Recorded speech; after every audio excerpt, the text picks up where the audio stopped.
So how much space do we actually garden? Well, today we're going to answer that question. So how much actual square footage do we use to grow all this food that we create here on the homestead? Well, that's something that we've actually been asked quite a few times, and to be honest, we've never really worked it out in any kind of detail. We just kind of estimated. We've always said probably around 1/10 of an acre, or 1/8 of an acre, maybe 1/4 acre, don't know. So today we're going through the gardens, we're going through the square footage, and going to get some great shots to show you just how much space we use this year to grow our food. So we're starting off in our raised beds. Now, we use a few different methods and different types of beds here. We do a lot of blue barrel gardening, as I'm sure you've seen previously in our videos, but mostly we use 4x4 foot beds. So it was very easy to work out square footage for this as well as the blue barrels. We kind of estimated probably a little bit high, but that's okay. In total, for our raised bed area, we have 448 square feet. So that is, like I say, a bunch of 4x4 foot beds. But one thing that we take advantage of in our raised beds, as you can see, I'm standing under a trellis. We do a lot of vertical space, or as much as we can at least, which gives us a lot more production for square footage. And that's something that certainly is important when you're trying to maximize your use in a small space.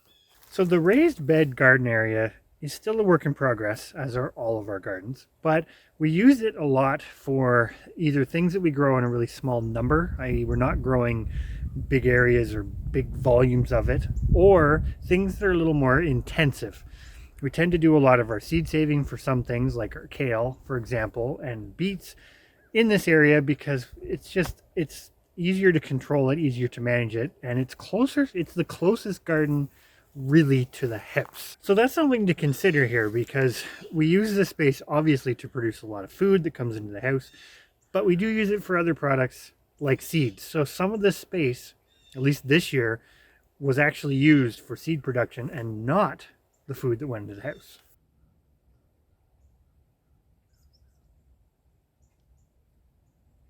So where I'm sitting right now is one of our L beds. This is 48 square feet when it is complete. However, as you can see, it's growing weeds because we built it and never got it filled. So even though I've counted it in our square footage for this year, it actually didn't produce anything. Another thing that you also will see here in this shot of our raised beds is, I know, a lot of weeds, but there's actually those raspberry canes behind me.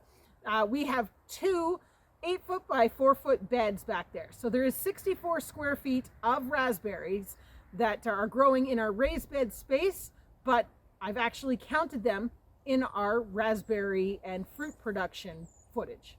Before we get into this too far, I'm going to say that we're not accounting for absolutely everything. So the big one that's not accounted for here as far as things that we produce here is the apples. And the reason the apples aren't included here in today's discussion and why a few other things aren't is because they're in, from a permaculture perspective, a further out zone. So what we are talking about today is really our intensive garden areas. Tilled gardens, raised beds, some other container gardens, and then we also did include a few areas of fruit and berry production that's close to the house.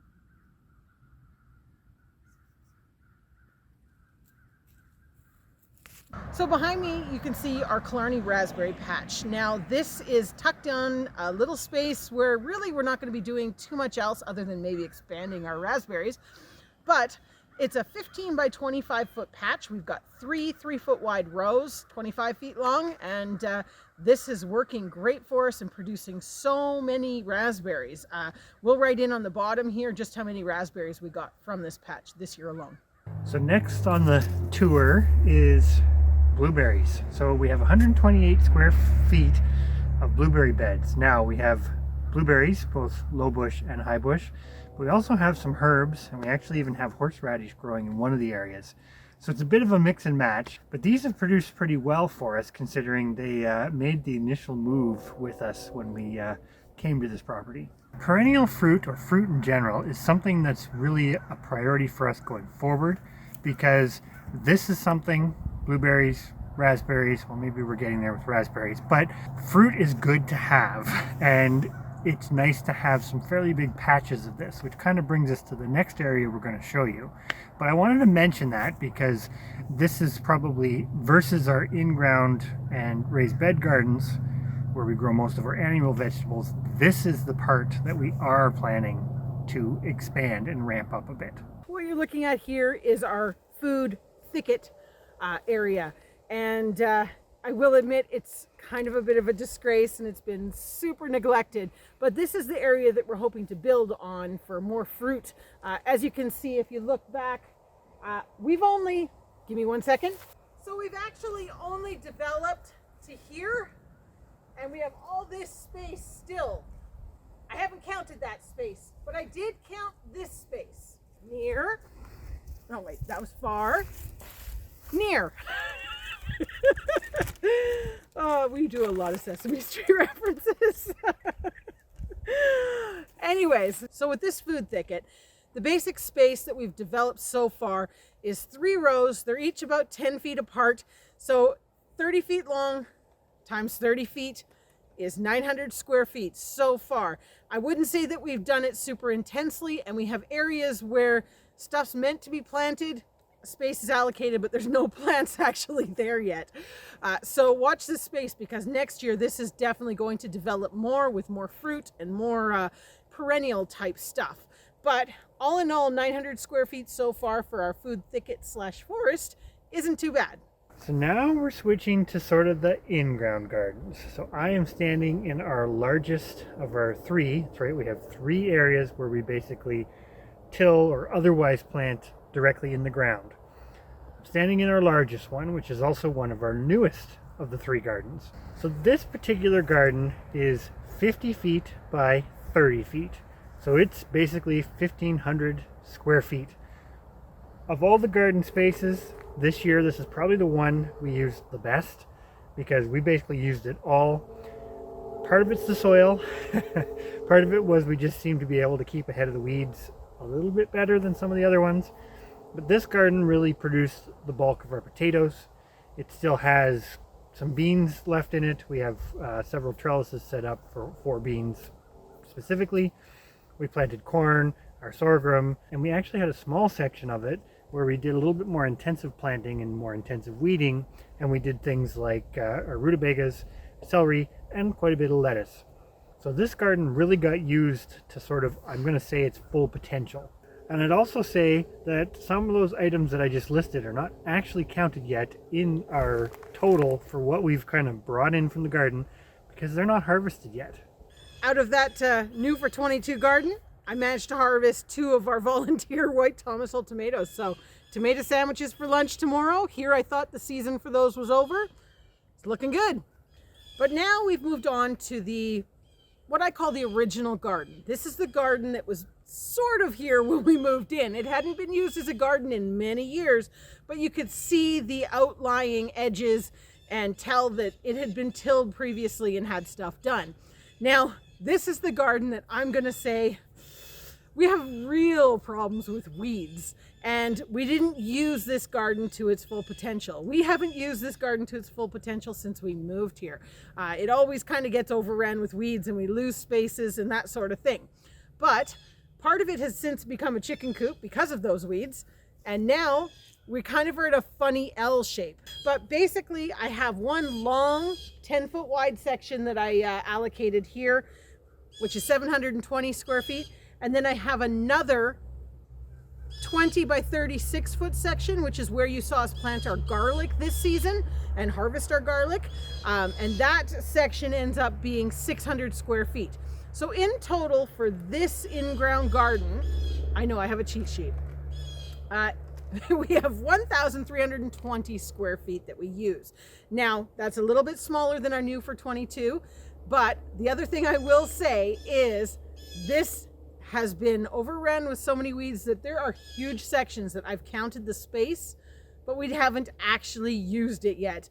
I do want to clear this out and hopefully get it usable for, let's aim for 2025. I'm going to say next year might be far-fetched because the weeds are a real problem, as well as the black raspberries. So moving on to our next garden. We're not going to dwell on this one all that much. At the end of the tour of all of our garden spaces. It's definitely feeling like it's going to snow, hence the toque. But we're in our garden now that's right next to our barn. So this particular garden is 16 feet by 40 feet. So it's basically 640 square foot of garden space. Now this garden's the second garden we actually constructed or worked up. The soil is a bit rocky, and we used this for the last 2 times we've used it, primarily for potatoes, also garlic, and tomatoes. So things that can deal with less than ideal soil. But we're definitely amending it, and we like this one because it has a really nice south-facing aspect, and it's on a bit of a slope. So stay tuned, because this will get used going forward, and we have some plans to fence it so that we can maybe control the weed creep a little bit from the outside better than we have so far. Before we get into the numbers of just how much food we grew in all these spaces, let's go over how much space we actually used. So for 2023, with a few kind of expansions and a few additions to blue barrels or raised beds, we ended up gardening a total of 3,908 square feet. Now, working that out, that's actually 0.09 of an acre. So we're less than 1/10 of an acre with all of our vegetable space. If we include all of our fruit production minus the apples, because as Chris mentioned earlier, that is on a total different playing field than the little fruit that we maintain up by the house, we're adding another 1,467 square feet. So that brings us to a total of 5,375 square feet of food production space in, as Chris would say, kind of a zone 1 of a permaculture setup. We are all right in close to the house and using it to its fullest potential and quite intensely, despite all the weeds. So in total, we are just under 1/8 of an acre of gardening space. Before it gets too cold out here, we're going to go inside and work out those numbers so that we can tell you just how much food we grew. We're back in the house, and now it's time to sit down and get a bunch of information entered into the computer. So for anybody who's followed along with us for a while knows we try to keep track basically of all the weights of everything that we bring into the house. So we're not always super on the ball on getting it into the computer, but we always have the hard copy. So now we've got to sit down and see where we're sitting at the end of October. All right, so we've finished tallying everything up, at least for the moment. There's still stuff out in the garden though, so it's not our final numbers for the whole year, so definitely stay tuned in the new year for that. But from our garden space that we've kind of shown you in this video, and reminder here, this is omitting obviously anything animal product wise and the apples, because the apples are a separate thing, which we'll talk about that later too in a different video. We have in 2023 produced 1,446 pounds to date, and there will be more in our 1/8 of an acre, which that's not too shabby. And another interesting little thing I think is kind of the importance of tracking it, because it is very interesting when you start looking into those numbers.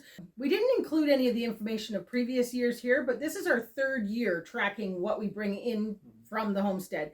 And it's interesting to go back and have that information to reference to. We had 842 pounds of apples that we harvested this year, and last year we were only 699. So we've really increased our apple intake this year. It was a really good apple year though. Also true. But I just wanted to also add that bit in here, because for anybody that's kind of following along, I encourage you to start tracking, because it is amazing what you bring in. So I think this is just another reminder that keeping records and tracking things, although you don't always have to do it quite to the level we do, but tracking is important because it gives you that data to see where your shortfalls are, where you're doing amazing, and just show you how well everything's actually working. And sometimes you'd be very surprised at what those numbers work out to. Mm-hmm. Well, there you go. Hopefully that answers the question of how big our gardens are, how much space we allocate to the production of garden produce. And I think if you've made it to this point in the video, the real lesson learned or thing to take home from this is you really don't need a lot of space to grow a lot of food. Even though we have a larger property, as you've seen, what we're actually using for the production of most of our fruit and vegetables isn't that big, and we are still producing a lot of food that gets us through to the next garden season. So hopefully you enjoyed this video. If you haven't already subscribed, hit the subscribe button, and we will catch everybody later.